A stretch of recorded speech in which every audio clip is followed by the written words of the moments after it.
Recharger son véhicule électrique sans même avoir à le brancher. Une borne de recharge nouvelle génération est en test actuellement à Paris. Elle fonctionne par induction, comme vos plaques de cuisson, ou presque. Explication Bertrand Lambert, Audrey Natalizzi. De loin, elle fait penser à une banale station Vélib, comme il y en a des centaines dans Paris. Mais la ressemblance s'arrête ici. L'objectif n'est pas là de garer son vélo, mais de le recharger.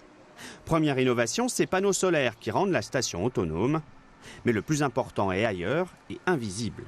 La recharge de ces vélos électriques se fait en effet sans contact et sans fil. C'est le principe de l'induction. Il n'y a pas besoin de transporter son chargeur, il n'y a pas besoin de transporter de câble, il suffit de poser son vélo contre la borne pour obtenir le chargement de sa batterie.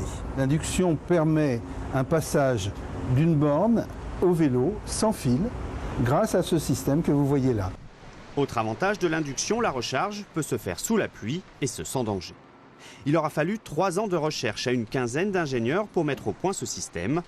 Les brevets viennent d'être déposés par une PME française qui compte bien vendre rapidement son invention pour notamment équiper les collectivités locales. Ce principe-là est adaptable à soit des trottinettes, soit des vélos, vélos électriques, soit des scooters, voire même des fauteuils de déplacement pour personnes à mobilité réduite.